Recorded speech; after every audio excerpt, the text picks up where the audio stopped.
Irmãos, nós continuamos com a nossa confissão de fé e como é importante nós estarmos meditando sobre os fundamentos.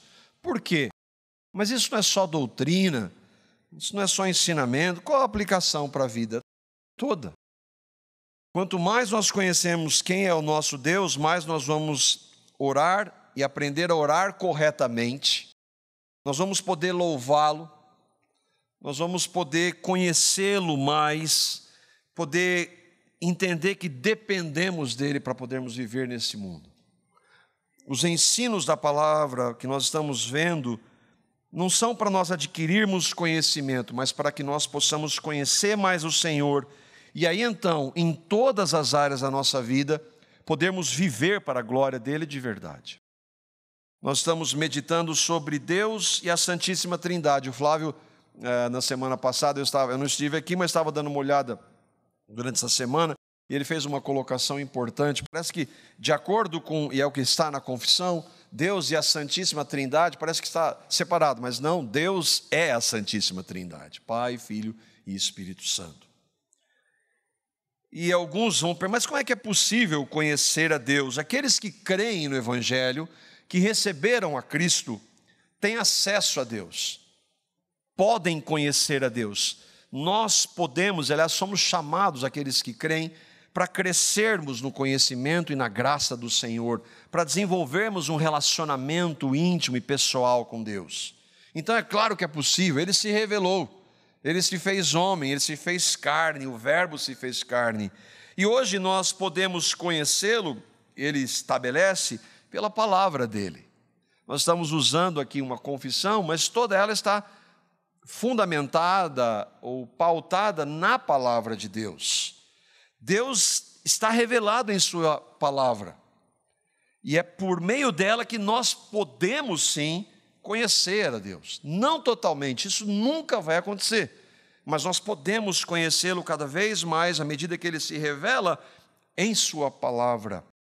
E nós então retomamos aqui, estamos meditando sobre o nosso Deus. Estamos sempre lendo esse primeiro ponto da confissão, para então irmos devagar, sem pressa, e meditarmos em cada uma dessas expressões, a cada um desses atributos que o nosso maravilhoso, todo-poderoso Deus tem. Vamos então lá retomar quem é o nosso Deus, o Senhor nosso Deus. O Senhor nosso Deus é somente um, o Deus vivo e verdadeiro, cuja subsistência está em si mesmo e provém de si mesmo, infinito em seu ser e perfeição, cuja essência por ninguém pode ser compreendida senão por Ele mesmo. Ele é um espírito puríssimo, invisível, sem corpo, membros ou paixões. O único que possui a imortalidade, habitando em luz inacessível, o qual nenhum homem é capaz de ver.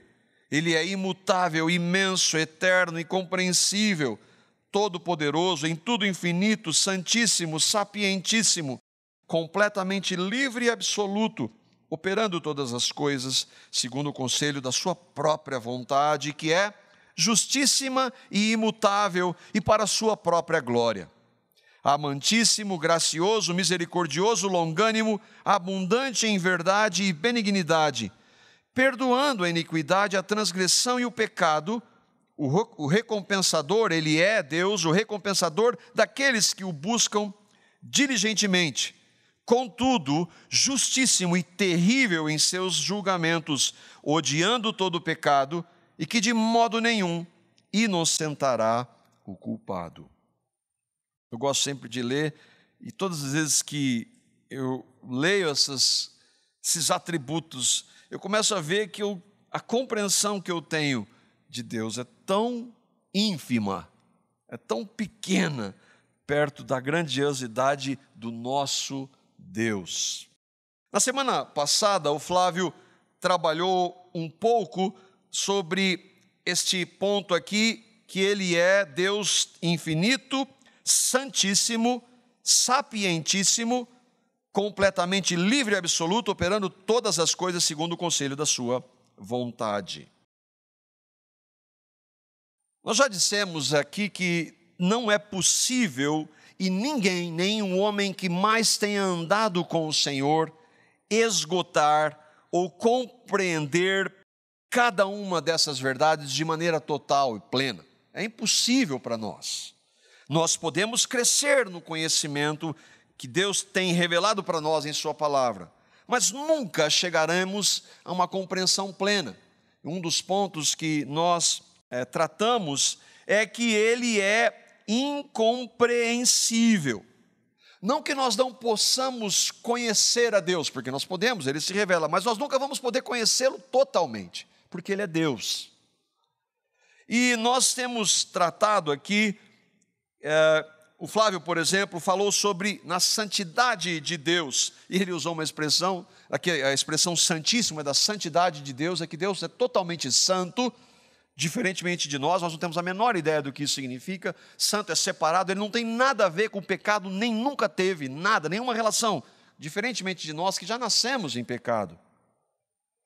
E ele disse que nós poderíamos meditar só sobre a santidade de Deus por 3 meses, e que não ia esgotar, à luz da Escritura. O que nós estamos fazendo com a confissão e tentando, e que aqueles irmãos fizeram, é estabelecer bases, fundamentos. Eles não chegaram isso aqui é o que nós temos sobre Deus e pronto, não tem mais nada. Não, eles estabeleceram fundamentos, bases, que são muito importantes.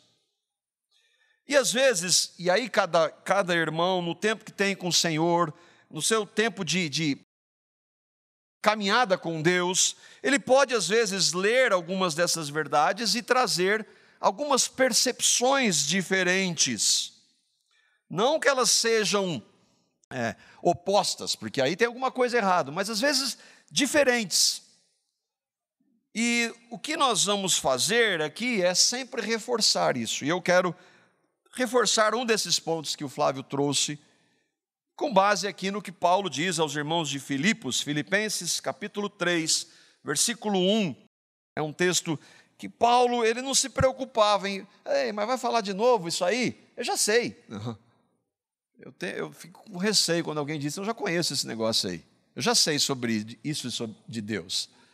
E Paulo diz lá em Filipenses capítulo 3, versículo 1, para aqueles irmãos, e é para nós, lembrando que a palavra é inspirada, é para nós hoje, ele diz assim: meus irmãos, sejam alegres por estarem unidos com o Senhor.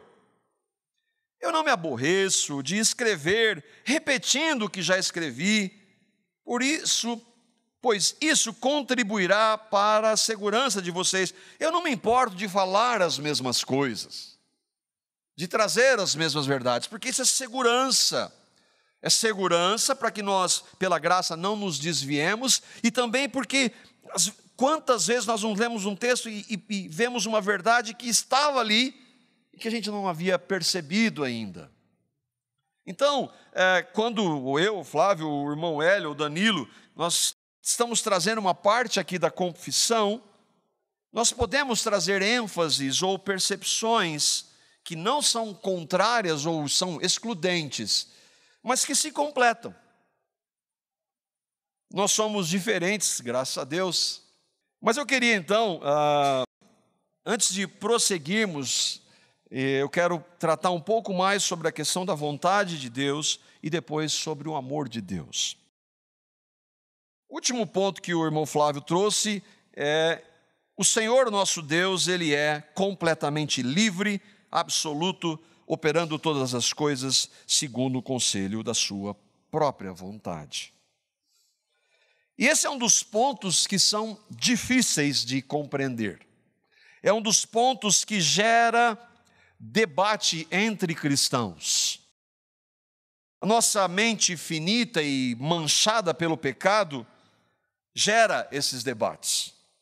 De um lado, há aqueles que tentam isentar Deus. Não, Deus não pode ter feito isso, porque ele não cabe porque eu não consigo entender quando eu leio um texto que Deus fala, por exemplo, da sua ira ou da condenação eterna. Não, Deus não pode ser assim, Ele não pode fazer. Como uma vez eu conversava com um irmão e eu estava lendo com ele, conversando sobre Romanos 9, ele falou: não, meu Deus não é esse. Mas como? O Deus que você crê, que você cita outros textos, você exclui alguns deles? E isso é difícil de nós entendermos, e essa definição é clara. Deus faz tudo segundo a sua vontade. Absolutamente tudo segundo a sua vontade. Aqueles que querem isentar Deus de criar, de saber e de governar tudo, trazem algumas tentativas de explicação que acabam sendo heréticas, falsos ensinos. Um grupo deles, ou um ensino, é chamado deísmo. O que é deísmo? Para a gente poder entender. A definição aqui é uma definição bem básica. Deísmo é a visão de que Deus existe, mas não está diretamente envolvido no mundo. O deísmo retrata Deus como um grande relojoeiro que criou o relógio, deu corda e o abandonou. Isso é uma tentativa de explicar por que o mundo está no caos.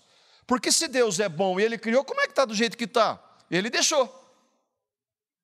Porque não é possível que um Deus bom esteja no governo do universo e todo o mal esteja acontecendo e Ele não faça nada. Então essa é uma tentativa que é um falso ensino. E que volta e meia vem à igreja, ou no meio da igreja. Um outro chamado de teísmo aberto ou teologia relacional. Teísmo aberto, essa talvez você vai ouvir, pastores conhecidos recentemente, há alguns anos, começaram a desenvolver isso. Um pastor muito conhecido, devido ao tsunami que aconteceu na Indonésia, onde 300 mil pessoas, no mínimo, morreram, aquele pastor ele começou a dizer que não é possível que Deus estivesse no controle daquilo. E essa linha, que não é nova, não é invenção dele, ela é antiga, que se chama teísmo aberto, em termos simples, quer dizer que seres humanos são verdadeiramente livres, eles fazem o que eles querem, eles têm a possibilidade de escolher. Se Deus soubesse o futuro absolutamente, se Deus sabe o que vai acontecer daqui 1 hora, o homem não seria verdadeiramente livre, porque ele estaria debaixo da sabedoria, do controle de Deus. Então eles dizem, portanto, Deus não sabe tudo sobre o futuro. Deus sabe tudo o que pode ser sabido, mas Ele não conhece o futuro. Essas são tentativas que cabem na nossa mente de entender a Deus. Porque elas são palatáveis. Elas, para o ser humano no pecado, elas são aceitas. Mas essas definições, em última instância, elas ou rejeitam, ou são expressões de engano, ou elas estão mostrando, e aqueles que as defendem, não reconhecem a sua finitude diante de Deus, se humilhando diante de Deus. Quando eu vejo verdades na Escritura que eu não consigo compreender, não é para eu questionar, é para eu me humilhar diante de Deus e reconhecer que Ele é Deus e eu não. Então são tentativas, todos esses dois ensinos, são falsos ensinos e que às vezes vêm para a igreja. A verdade, e aí voltando para o texto da confissão, é que não há nem deísmo nem teísmo aberto, mas o Senhor nosso Deus, Ele é completamente livre e absoluto, operando todas as coisas segundo o conselho da sua vontade, tudo o que acontece está debaixo da vontade soberana de Deus, ainda que nós não entendamos. O Deus verdadeiro e único, Ele é onipotente, onisciente, onipresente. Nós sabemos essas palavras. Ele tem todo o poder, Ele sabe todas as coisas, passado, presente e futuro. Ele está em todo lugar, Ele é onisciente. E essas definições, atributos claros de Deus na Escritura, geram perguntas. Como? Deus, por exemplo, vai estar no inferno. Não tem como Deus não estar no inferno. Mas como, se a palavra de Deus diz que pessoas serão condenadas eternamente, como Deus pode? Ele vai estar lá. Ele governa. Aliás, quem tem as chaves da morte e do inferno? O Senhor. É difícil para nós entender. Não adianta, não, isso não é fácil para nós entendermos. Mas não é porque seja difícil para mim, um ser humano limitado e pecador, entender como Deus governa o seu universo, que eu vou questionar. E é isso que normalmente acontece. Deus não somente criou tudo, como decreta e controla tudo. E no fim, tudo o que acontece está debaixo da sua vontade. Nós não podemos explicar, dentro da nossa gigantesca limitação, isso, mas nós tentamos. Eu citei aqui há algum tempo, um estudo inclusive sobre tribulações, algumas tentativas que são feitas dentre irmãos que amam o Senhor, que não questionam, mas que tentam compreender a vontade de Deus. E há duas tentativas aqui, eu citei isso, alguns irmãos devem lembrar. Uma é, para entender essa vontade de Deus que governa tudo, é a vontade revelada de Deus. É aquilo que Deus revela para nós de maneira clara. Por exemplo, a palavra de Deus diz que é vontade dele que nós não mintamos. Ele diz, não mintam, ou seja, Deus, não quero que o ser humano minta. Não dê falso testemunho. É isso. Então, isso está claro, é uma vontade revelada de Deus. Estou pegando apenas um pequeno exemplo.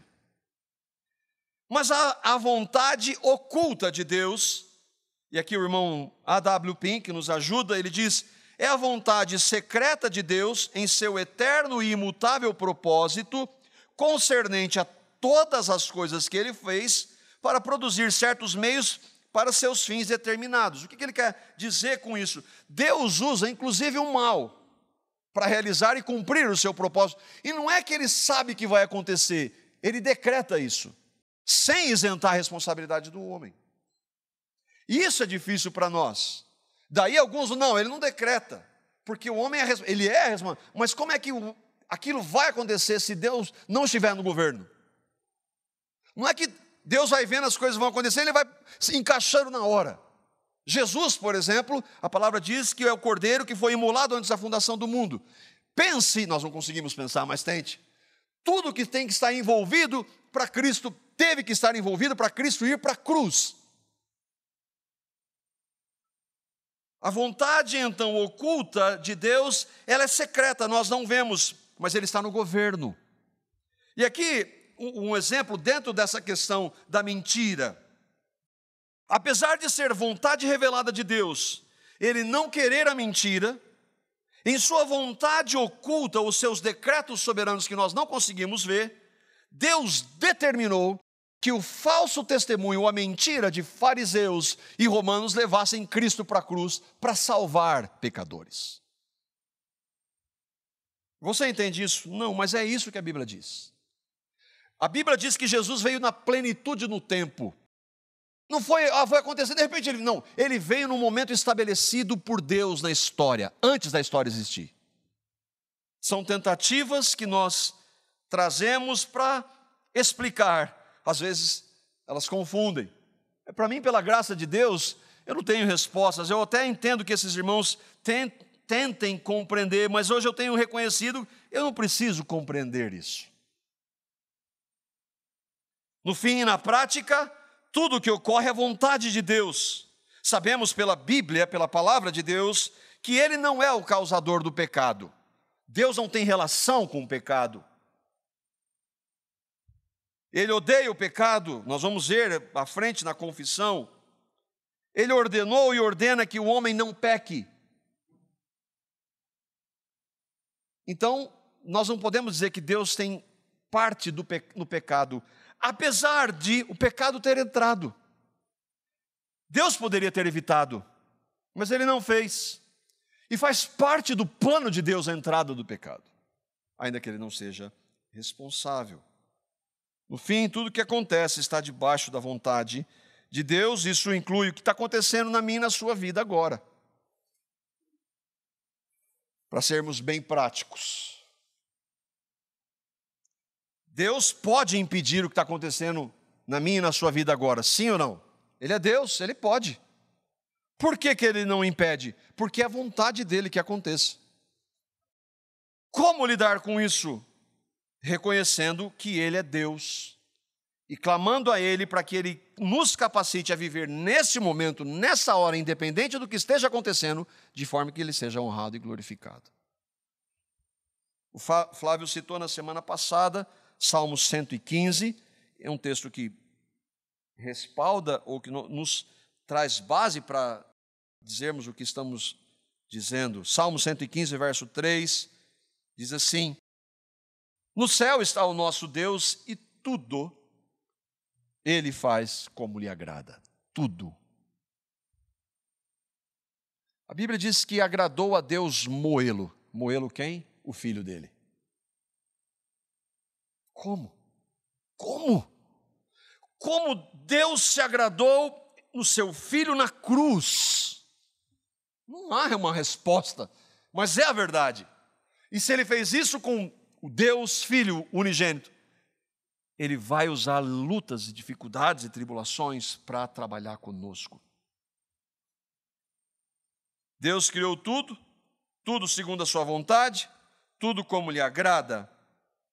E um dos textos, estava brincando com o Flávio, um dos textos que o Flávio não tratou, que eu vou tratar aqui, Provérbios capítulo 16, verso 4. Nós estamos tratando de coisas difíceis que Deus diz em sua palavra. E aí diz assim: o Senhor fez todas as coisas para atender os seus próprios desígnios, até o ímpio para o dia mau. Até o ímpio para o dia da condenação. Deus fez isso. É um texto que nós não gostamos de tratar, mas a Bíblia diz isso.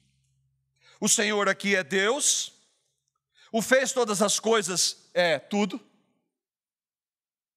para atender os seus propósitos, os seus próprios desígnios é, em outras palavras, a sua vontade, tudo que lhe agrada.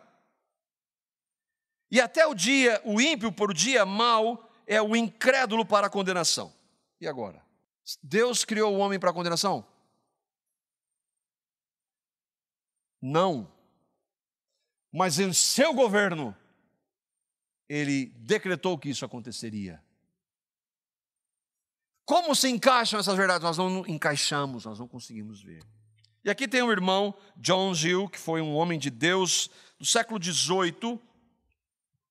Ele diz assim, explicando o texto, tentando compreender o texto sem negá-lo, sem se opor a ele. Ele diz: não é o sentido desse texto que nós acabamos de ler, que Deus, Ele tem seu próprio desígnio e fez até o ímpio para o dia mau. Ele diz: não é sentido do texto, nem de qualquer outra passagem da Escritura, que Deus tenha feito o homem para condená-lo.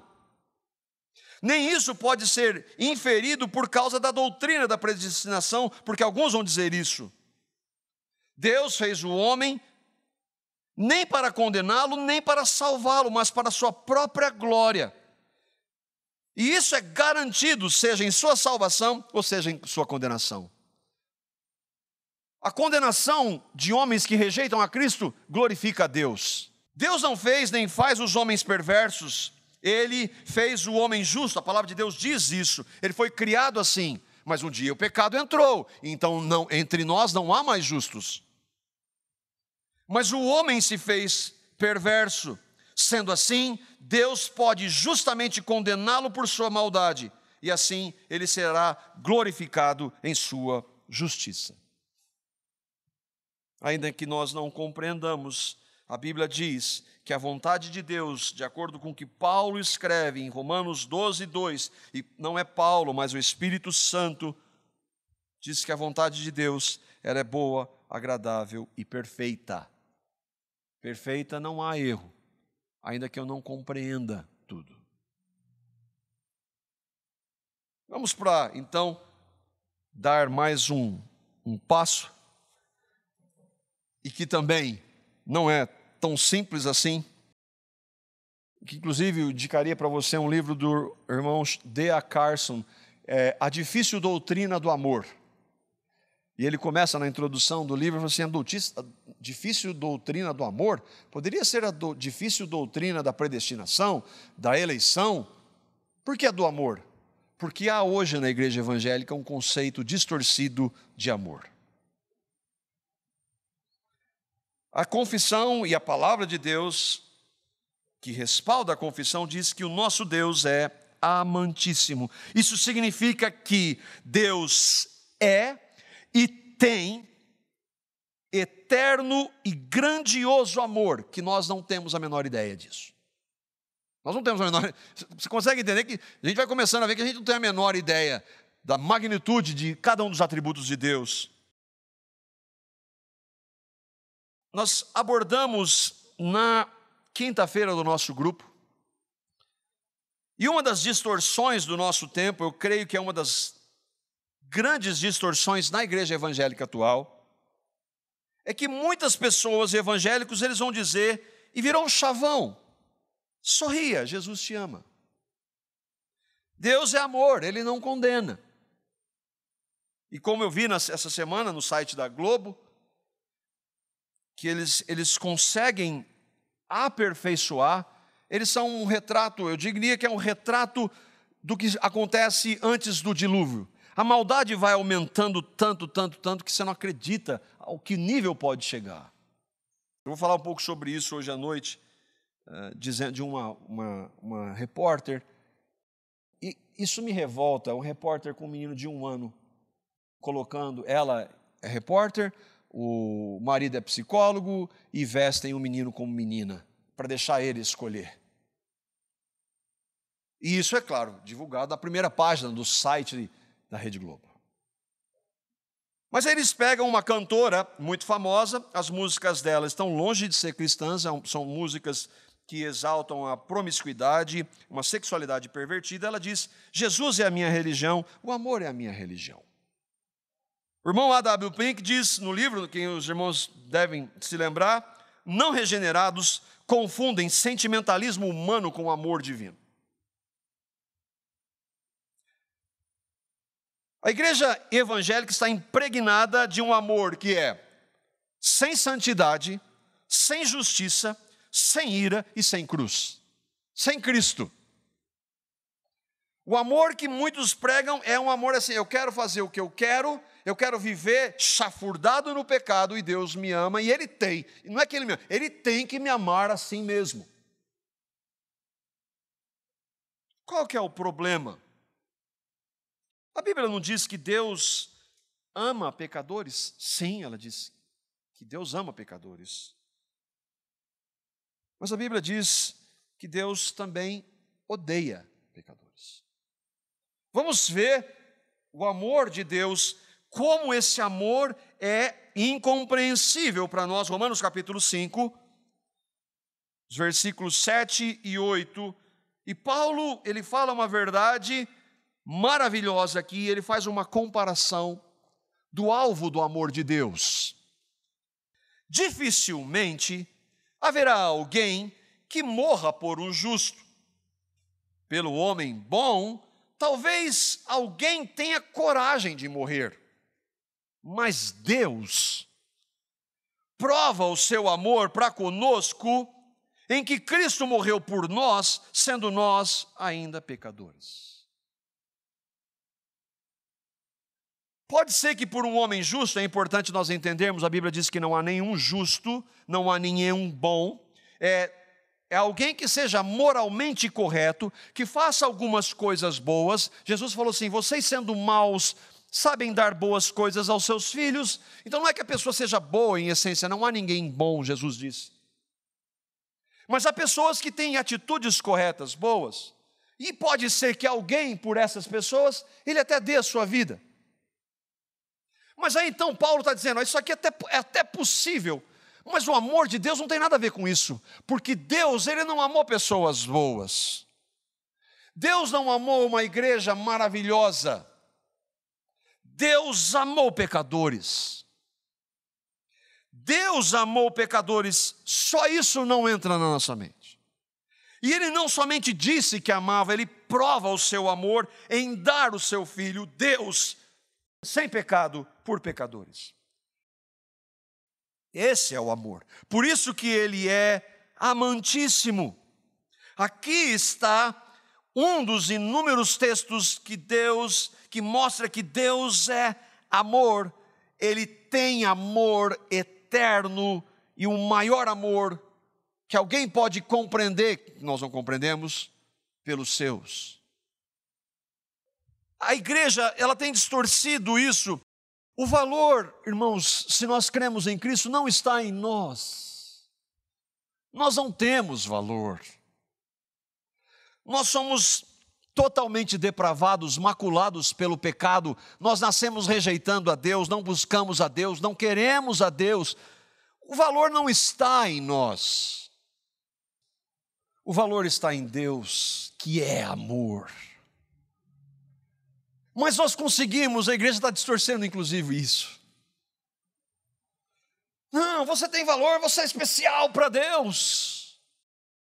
É claro que há um sentido que nós somos, porque Ele nos amou. Mas não é que nós somos, a especialidade, o nosso valor está em Deus em ter nos amado. Deus ama pecadores, sim.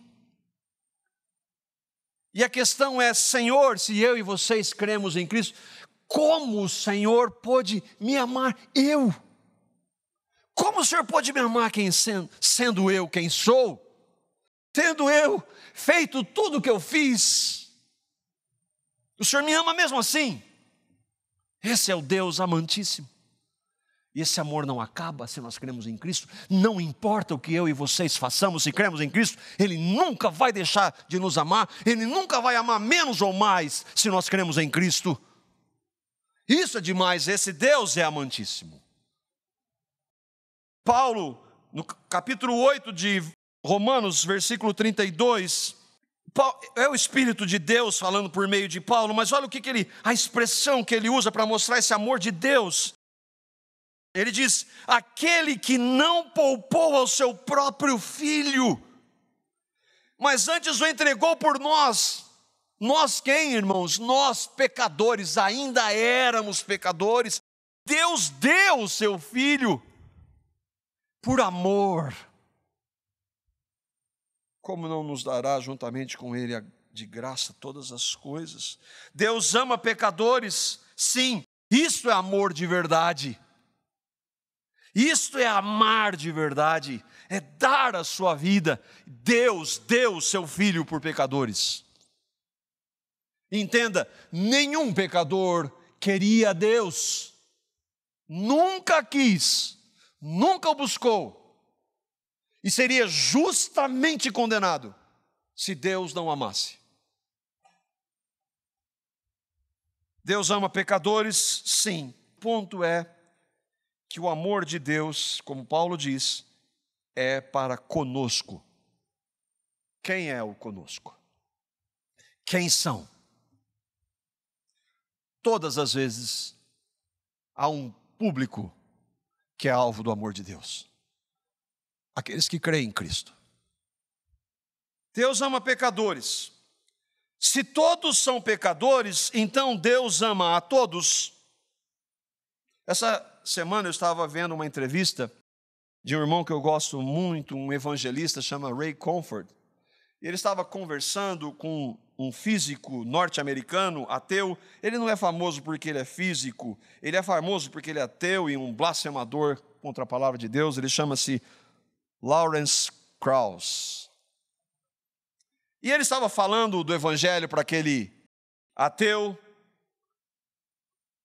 E então ele fala, e ele disse que Deus ama pecadores. Você está falando do Deus que vai condenar ao inferno para sempre. Deus ama. E blasfema contra Deus.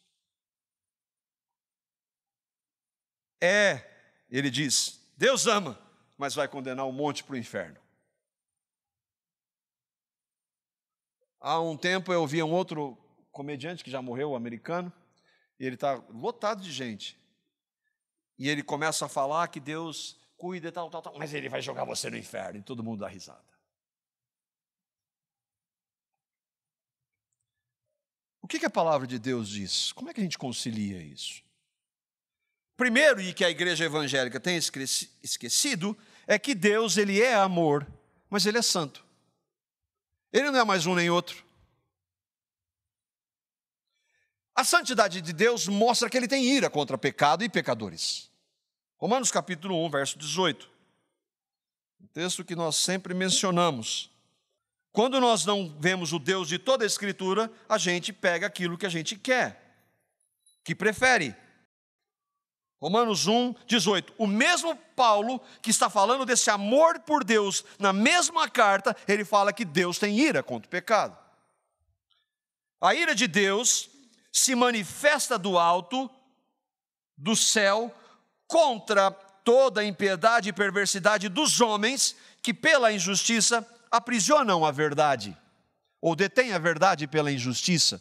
Deus tem ira contra a impiedade. É só contra a impiedade? Não, contra homens que vivem assim. Porque homens que vivem na impiedade serão condenados. Então Deus tem ira contra pecadores.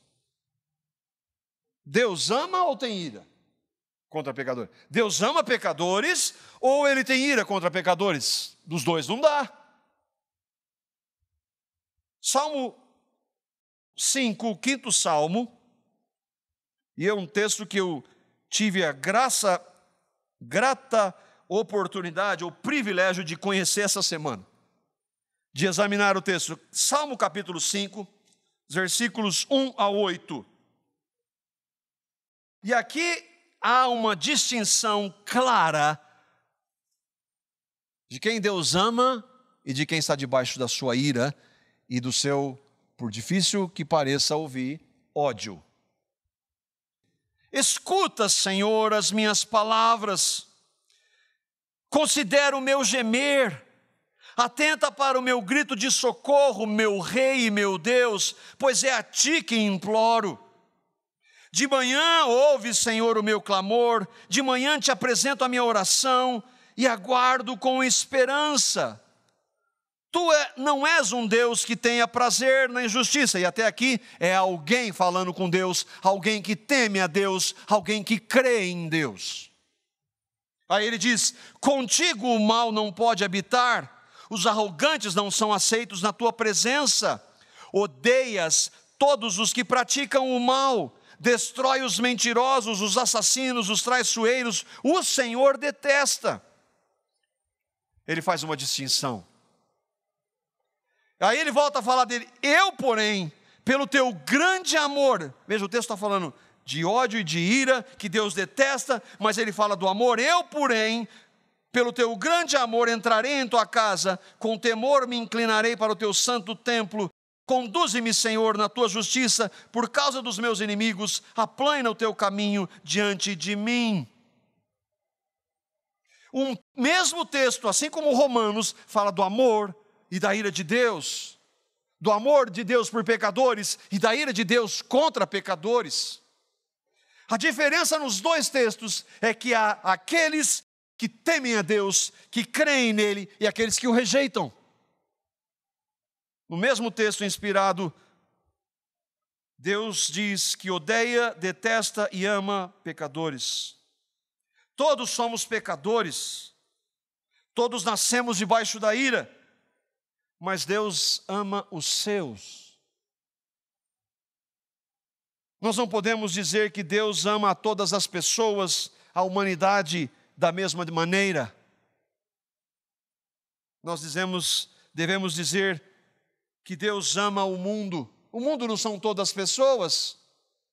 Vamos ver o texto. João capítulo 3, versos 16 a 19. Veja se não há uma distinção ali. Porque Deus amou o mundo. O que nós precisamos compreender é o que é esse mundo. De tal maneira que deu seu Filho unigênito para que todo aquele que nele crê não pereça, mas tenha a vida eterna. Porque Deus enviou seu Filho ao mundo, não para condenar o mundo, mas para que o mundo fosse salvo por ele. Quem crê nele não é condenado, mas quem não crê já está condenado, porquanto não crê no nome unigênito Filho de Deus. E a condenação é esta: a luz veio ao mundo, mas os homens amaram mais as trevas do que a luz, porque as suas obras eram más. Nós vemos aqui o Deus que é amantíssimo, ele, à primeira vista, Deus amou todas as pessoas de uma forma indiscriminada. Mas se o mundo for em todas as pessoas sem distinção, então ele deixa de amar quando ele condena. Ele ama, mas depois ele deixa de amar quando ele condena. A resposta para alguns é simples. Ele amou, mas algumas pessoas o rejeitam. Acontece que todos nascem rejeitando. Não há ninguém que busque a Deus, nenhum só. Pessoas que não creem em Cristo, que nascem em pecado, não têm o poder nelas mesmas de responder ao Evangelho. Não há. O homem natural não entende as coisas do Espírito. É preciso ele nascer antes do Espírito para poder entender as coisas do Espírito. Além disso, a palavra diz que Deus veio para salvar e não para dar uma chance. Deus veio para salvar, Cristo veio salvar e não dar chance. Ou seja, Ele vem para salvar e Ele não vem para dar chance, Ele vem para salvar pessoas. Ele não vem para dar uma oportunidade para que as pessoas o escolham, porque ninguém o escolhe. Outra verdade, Deus nunca deixa de amar. 1 Coríntios capítulo 13 é um texto clássico. E esse texto está falando de Deus, do Deus que é amor. Aí a palavra amor, ela é personificada, Deus é esse amor. Olha o que o texto diz, 1 Coríntios 13, 4-8. Para alguns Deus ama, dá uma chance, a pessoa não aceita aquela chance, pela escolha dela, ele deixa de amar e ele condena. Mas o que o texto diz do amor de Deus? O amor é paciente, o amor é bondoso. Não inveja, não se vangloria, não se orgulha, não maltrata, não procura seus interesses, não se ira facilmente, não guarda rancor. O amor não se alegra com a injustiça, mas se alegra com a verdade. Tudo sofre, tudo crê, tudo espera, tudo suporta. O amor jamais acaba. Qual a possibilidade de Deus, tendo amado alguém, deixar de amar esse alguém? Zero. O amor jamais acaba. E agora entenda, veja se esse não é o amor de Deus por mim e por vocês, que cremos. Ele não é paciente conosco, irmãos? Quantas vezes, Senhor, eu pequei e agora eu não quero mais, e dali a pouco, Senhor, eu cometi esse pecado de novo. Quantas vezes Ele não é paciente, Ele não é bondoso conosco? Ele não se orgulha, Deus não procura, Ele vem por amor a nós, não se ira contra nós. Esse aqui é o amor de Deus pelos seus, pelo seu povo, pela sua igreja. Deus amará para sempre os seus. Deus nunca vai deixar de amar aqueles por quem Ele enviou o seu Filho. Mas e os condenados? Os que não creram em Cristo? Deus deixou de amá-los? Aqueles que morrem rejeitando o Evangelho, Deus deixou de amá-los? Não, o amor de Deus jamais acaba. O que acontece com esses então? Deus amou e parou de amar? Não, porque o amor não acaba. Ele deu o seu Filho para nós, por nós, não é isso? Sendo nós pecadores. Não tem como desfazer isso. João, capítulo 3, versículo 36, nós terminamos aqui. O que acontece com aqueles que morrem rejeitando o Evangelho? Eles foram amados e depois Deus deixou de amá-los? João 3,36 diz assim: quem crê no Filho tem a vida eterna. Já quem rejeita o Filho não terá a vida, mas a ira de Deus permanece sobre ele. Não mudou. Mas todos nós estávamos debaixo da ira, sim, mas Deus nos amou. Nós, aqueles que pela graça, amor e misericórdia creram em Cristo, aqueles que rejeitam a Cristo estão debaixo da sua ira. Não é, portanto, que Deus amou e não ama mais, que Ele deu uma chance para que as pessoas o escolham. mas sim que a ira permanece sobre aqueles que morrem rejeitando a Cristo.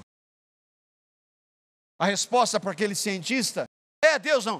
Deus ama pecadores, mas se você continuar no seu pecado e viver e rejeitar a Cristo, você está debaixo da ira dele, vai ser justamente condenado.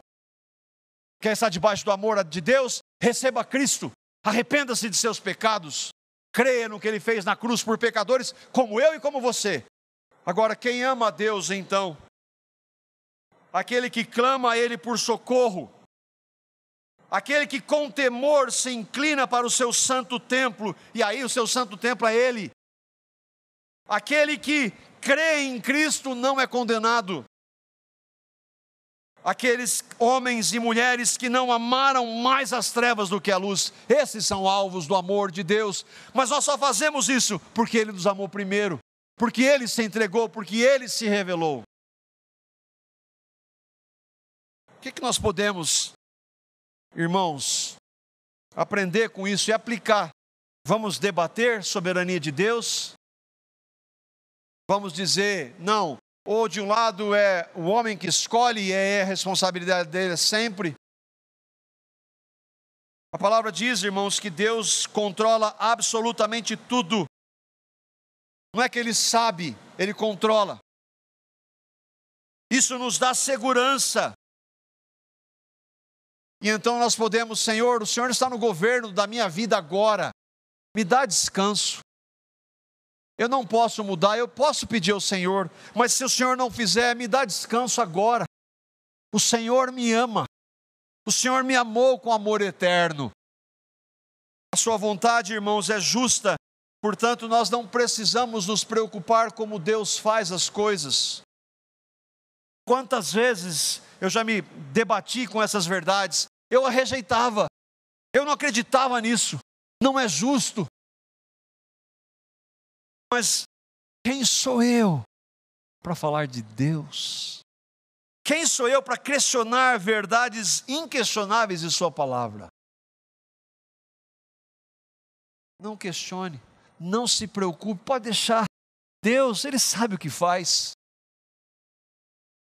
Quando você for falar para alguém que ainda não crê em Cristo, não use essas frases feitas. Sorria, Jesus te ama. Ele tem um plano maravilhoso para você. Pode ser que o plano de Deus para aquela pessoa não seja maravilhoso. É claro que você deve dizer, você é um pecador como eu sou, mas Deus amou pecadores como eu e você. O que me maravilha no trabalho desse irmão é que ele sempre, do Ray Comfort, ele entrevista as pessoas e ele começa a chamar, e aí ele fala, deixa eu falar umas perguntas para você. Você já olhou para uma pessoa do sexo oposto com uma atração indevida? Eu falei, já. Alguns até que fazem piada. Você já mentiu alguma vez? Já. Você já teve ira por alguém, raiva de alguém, queria? Já. Aí ele diz assim, de acordo com o que você está dizendo para mim, você é um adúltero, um assassino mentiroso. Como é que você vai se apresentar diante de Deus? O que ele está mostrando para ele, antes de mostrar o amor? Que ele é um pecador, como eu. Eu sou assim, nós somos assim. Aí a questão é, e agora? Agora, quando há a pergunta agora, Deus amou pecadores como nós. Se você o receber, se você se arrepender dos seus pecados e colocar sua fé em Cristo, se você crê que Cristo fez naquela cruz há 2000 anos, foi por você. Se você crer na sua morte e ressurreição, no seu sangue derramado por você, você é alvo do amor de Deus. Você crê no Evangelho. Você tem certeza disso? Se você e eu temos certeza, nós somos alvos do amor de Deus. Do amor eterno de Deus. Que começou não agora, não na criação do mundo, mas antes de nós existirmos, porque o Cordeiro foi imolado por nós, antes de nós existirmos. Que o Senhor, pela sua graça, nos capacite, nos leve a nos humilharmos diante dEle, a buscá-lo, a amá-lo, a falar dEle para as pessoas, falar a verdade, confrontá-las em seu pecado, nos colocando, nos identificando, porque nós somos pecadores, mas fomos amados por Deus em Cristo.